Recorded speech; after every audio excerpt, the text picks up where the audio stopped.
Welcome to Zudella. This is the first video of the price action series where I will be discussing how I learn price action or how you can learn price action and use the same thing to trade and invest in the stock market.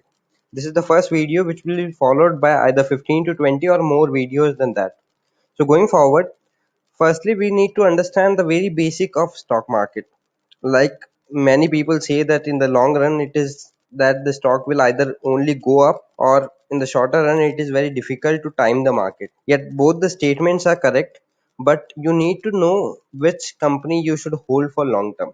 And mostly it will happen that if you go into the history of stock markets in India or America, you will find that in more than 70% of the company, when there was a fall of 50 or more percent in the price of the stock, it eventually turned out to be a wealth destroyer, meaning that whatever the price was telling, it was ultimately correct. But 20 to 30% of the time it happens that the company is fallen down or not been valued by the market, and it has a greater potential. So that leads to the term, or that leads to the rise to the concept called value investing. So neither value investing is wrong, neither short term trading with price action is wrong. It is just the approach and what suits you. Like I personally feel that I am comfortable with price movement and I get affected a lot by the price movement. So I stick to either trading with price or investing with price.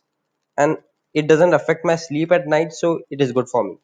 So going ahead, firstly, if we understand what is price action is simply that in any asset or in any stock or index, you use only the price along with the volumes to find whether the stock will go up or whether it will go down.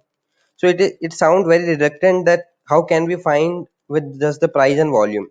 So going forward to the economics that you would have been taught in 11th or 12th grade, anything that is been auction driven, like when there are buyers or sellers, it will create demand and supply. So price action is just a visual representation of demand and supply. When there are large number of buyers for the same stock, it can go up to a greater extent, and when there are just only sellers, it can fall very drastically. So price action tells us what the big money is doing. Price action, for let's say, for last 5 to 6 years, ITC's price has not been moving. So price action has been telling that it is making lower, lower, lower high. There's nothing to panic hearing lower, lower, lower high. But we can, from the same thing, we can analyze that we are not predicting what is wrong with ITC, but with when you trade or when you invest with price action, what you do, you follow or you try to predict what the big money or people who have a lot of money are trying to do with ITC. For example, in the last 1 year, Adani Total Gas has given more than 8x return or maybe 10x return. Whereas in the same 1 year, ITC is just turned out to be from 140 to 200 or maybe 210. So that is a difference that both the companies were either from the junior Nifty 50 or Nifty 50, but it didn't turn out to be the same. So price action tells you a story which the single candle won't. For example, a single day fall can create panic, whereas a single day upper circuit can give a feeling of euphoria. But if you analyze 1 month's past price action, you will come to know whether there is a demand still remaining in the stock and it can go further up or further down.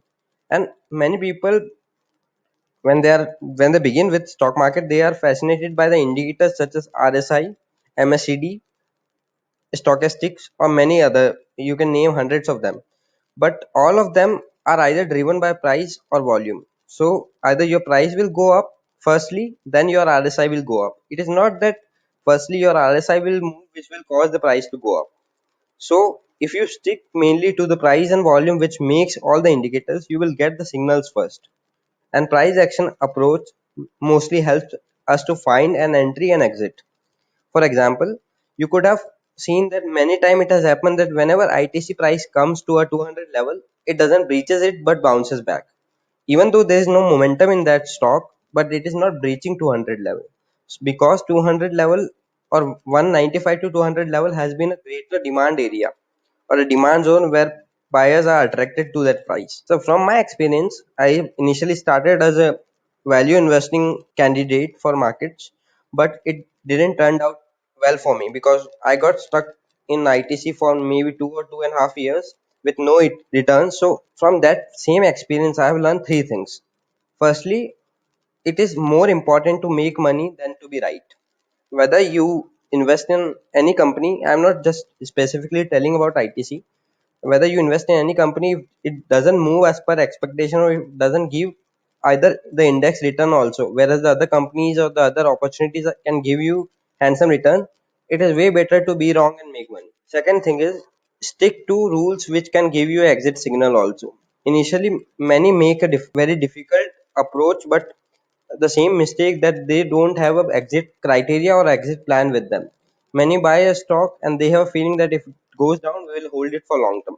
The same has happened for Yes Bank investor when they bought it at 60 rupees. The same is trading at 17. DHFL at 120 rupees. The same has been trading at 20 and it will eventually go to zero as per the resolution plan.